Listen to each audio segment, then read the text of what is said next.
আসসালামু আলাইকুম সবাইকে, আশা করি সবাই ভালো আছেন। প্রিমিয়ার লিগ শুরু হচ্ছে আজকে থেকেই এবং নিশ্চয়ই আপনারা ম্যাচের আপডেটসগুলো দেখছেন।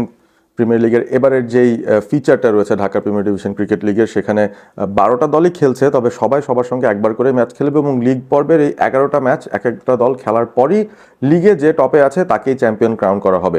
আগের মতো ওই সুপার লিগ এবং রেলিগেশন লিগ এই বিষয়গুলো কিন্তু এই টুর্নামেন্ট থেকে, এবছরের টুর্নামেন্ট থেকে অন্তত বাদ পড়ে যাচ্ছে। বাট মোটামুটি ক্রিকেট পাড়ায় সবাই খুশি, ক্রিকেটাররা, ক্লাবরা সবাই খুশি যে এই লিগটা শেষ পর্যন্ত গড়াচ্ছে মাঠে। কারণ এইটা কিন্তু ক্যালেন্ডারের এই সময় খেলার কথা নয়, আরও অনেক আগেই শুরু হয়ে যাওয়ার কথা। ফেব্রুয়ারি মার্চের দিকে সাধারণত ঢাকা প্রিমিয়ার লিগটা হয়, বাট সেটা কোনো না কোনো কারণে হয়নি। সেটা এখন এই বোর্ডের আন্ডারে অনুষ্ঠিত হবে এবং দল বদল শেষ, দলগুলো প্রস্তুত। অনেক ধরনের নতুন ফিচার্স, যেটা পজিটিভ ফিচার, সেগুলো কিন্তু এবারে প্রিমিয়ার লিগে যুক্ত করা হয়েছে।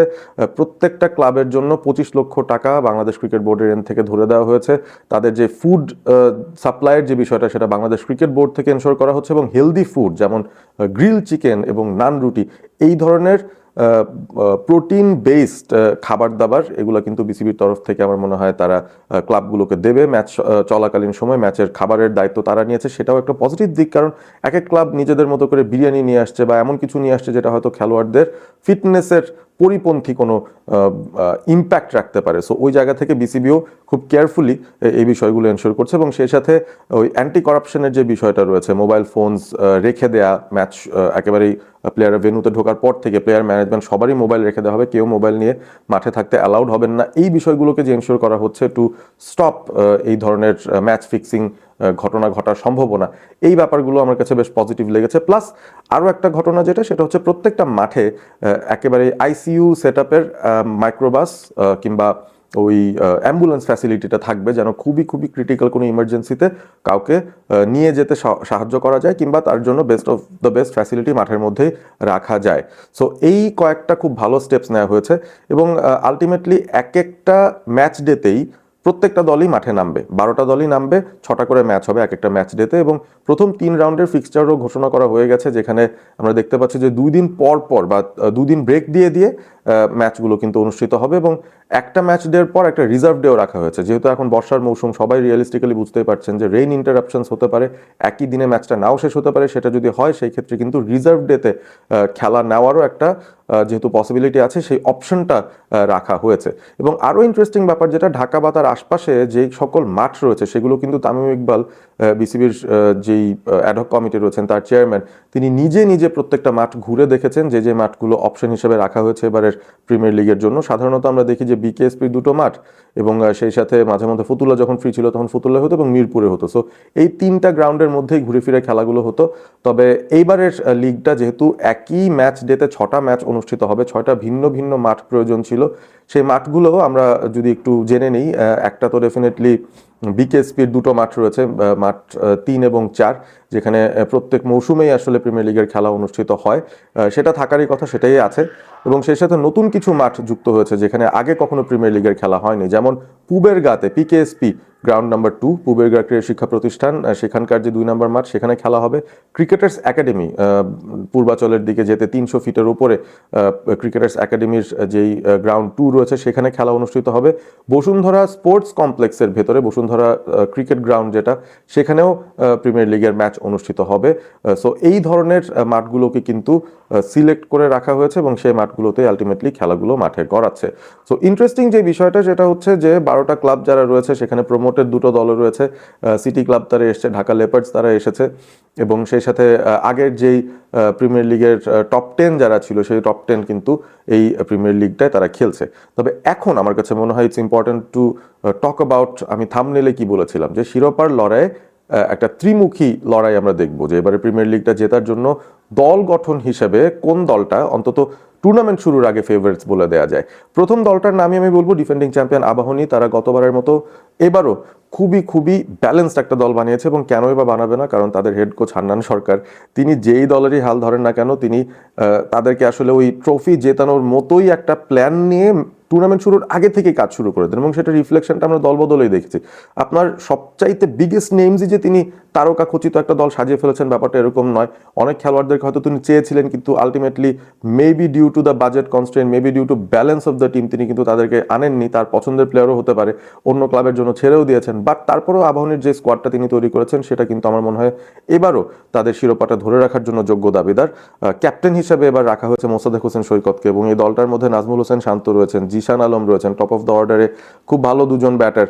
মেহরব, এস এম মেহরবের উপর ভরসা রাখছে তারা অলরাউন্ড ক্যাটাগরিতে, এবং দুজন যে অলরাউন্ডার রয়েছেন মোসাদ্দেক, এস এম মেহরব, তারা কিন্তু খুব ইউজফুল স্পিন বোলিং অলরাউন্ডার্স রয়েছেন। জিশান আলমও হাত ঘোরাতে পারেন বোলিংয়ে। Rakibul Hasan slow left arm spin, তাকে স্পিনিংয়ের দায়িত্বটা দেওয়া হয়েছে। মাহফুজুর রাব্বি রয়েছেন, যিনি কিনা ইউটিলিটি একজন ক্রিকেটার, বোলিংয়ে ব্যাটিংয়ে পারফরমেন্স দিতে পারেন। সেই সাথে শামসুল ইসলাম, নাইমুর, নয়ন এবং মেহেদী হাসান রয়েছেন। মেহেদী হাসানও খুবই ভালো একজন বোলিং অলরাউন্ডার। তিনি ডেভেলপমেন্টের সুযোগটা আসলে ডিপিএল এর মাধ্যমেই পান, অন্যান্য ফরম্যাটে খুব একটা বেশি তাকে আমরা ভালো পারফর্ম করতেও সেভাবে দেখিনি। বাট আরও একটা স্কোপ তাকে হান্নান সরকার দিচ্ছেন। এবং সেই সাথে সৌম্য সরকার, মাহিদুল অঙ্কন, জাকের আলী অনেক, সাব্বির রুম্মন, তাদের মতো ক্রিকেটারদেরকে কিন্তু সুযোগ করে দেওয়া হচ্ছে আবাহনী দলটায়। বোলারদের মধ্যে পেস বোলিংয়ে খালেদ আহমেদ রয়েছেন, ইকবাল হোসেন ইমন রয়েছেন, মারুফ মৃধা রয়েছেন, রোহানুদ্দুল্লাহ বর্ষণ রয়েছেন। এই চারজনের মধ্যে দেখেন এক্সপিরিয়েন্স এবং ইউথফুলনেসের একটা ব্লেন্ড আমরা দেখি। সো আমার কাছে মনে হচ্ছে ভেরি ব্যালেন্সড এই আবাহনী দলটা, এবং তাদেরকে আসলে শিরোপা ধরে রাখতে হলে এই স্কোয়াডটা নিয়ে হান্নান সরকার কাজ করলে I think they will get very close. Top 3-তে থাকার তো পসিবিলিটি আছেই, প্রবাবলি শিরোপাও জিতে যেতে পারে তারা। আরও একটা দল যারা খুব ভালো একটা দল বদল কাটিয়েছে, তাদের নাম হচ্ছে প্রাইম ব্যাংক। এবং প্রাইম ব্যাংকের যে স্কোয়াড, সেখানে আমি যদি বলি যে উল্লেখযোগ্য নামগুলো, ডেফিনেটলি সেখানে আলিসাল ইসলাম রয়েছেন, দ্য মিস্ট্রি স্পিনার, তিনি আশা করি অনেক ম্যাচ পাবেন। মাহমুদুল্লাহ রিয়াদ, দ্য ভেটারেন, তিনি রয়েছেন এই দলটার মধ্যে। হাবিবুর রহমান সোহান আছেন, রায়ান রাফসান আছেন, আন্ডার-19 ক্যাপ্টেন আজিজুল হাকিম তামিম রয়েছেন এই দলটায়, আকবর আলী রয়েছেন এই দলটায়, শামীম মিয়া আছেন, গত ডিপিএলে খুব ভালো স্পিন বোলিং করেছেন। আবু হাশিম রয়েছেন, লেফট আর্ম স্পিনার, দুর্দান্ত তার গত বছরটা গেছে, তো এই বছরও দেখা যাক তিনি কি করতে পারেন। Abu Haider Rony, useful allrounder. আনামুল হক, ভালো একজন পেস বোলার রয়েছেন দলটায়। রিজান হোসেন রয়েছেন, আন্ডার-19 অলরাউন্ডার। ইকবাল হোসেন, তিনি রয়েছেন, এবং সেই সাথে তানজিদ তামিম এবং তানজিম সাকিব, এই তামিম সাকিব দুজনই কিন্তু এই প্রাইম ব্যাংক দলটার মধ্যে আছেন। সো আমার কাছে মনে হয় যে very very strong team as well, এবং তারা বোধহয় এই টুর্নামেন্টটায় একটা তাক লাগানো পারফরমেন্স দিতে পারে, বা চ্যাম্পিয়ন হওয়ার মতো একটা দাবিদার হতে পারে। অন্য যে দলটা, সেটা হচ্ছে আবাহনীর চিরপ্রতিদ্বন্দ্বী মোহামেডান স্পোর্টিং ক্লাব। গত মৌসুমে তামিম ইকবাল সংক্রান্ত যে ইনসিডেন্টটা হয়েছিল, নিশ্চয়ই আপনাদের সবারই মনে আছে।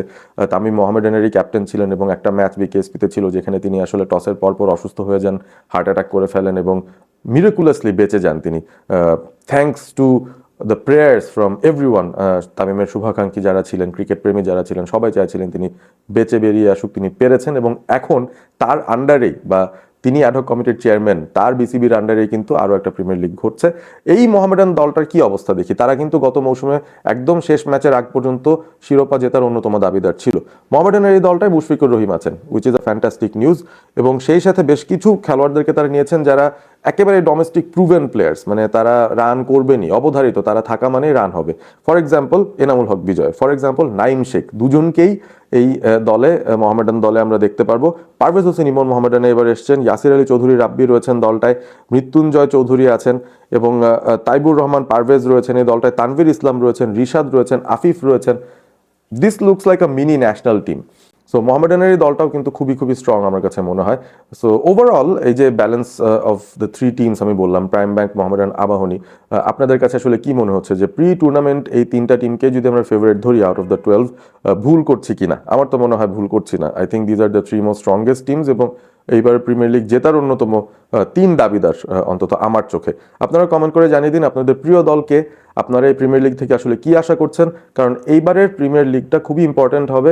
আমাদের সামনেই আসছে 50 ওভারের ওয়ার্ল্ড কাপ। সো নির্বাচকরা যদি কোনো কিছু দেখতে চান, কারো নতুন পারফরমেন্স খুঁজে বের করতে চান এই প্রিমিয়ার লিগের মাধ্যমে, তাহলে কিন্তু এই প্রিমিয়ার লিগের দিকে তাদের চোখ রাখতে হবে। This is the most premium 50 over format list A cricket in Bangladesh at the moment. So এই টুর্নামেন্টটার আলাদা একটা মাহাত্ম্য ডেফিনেটলি থাকবে, অন্তত এই বছরের বা এই মৌসুমের প্রিমিয়ার লিগটা। ভালো থাকবেন সবাই, সাবস্ক্রাইব করবেন অল স্পোর্ট এবিপি। ভিডিওটি ভালো লাগলে বন্ধুদের সঙ্গে শেয়ার করবেন।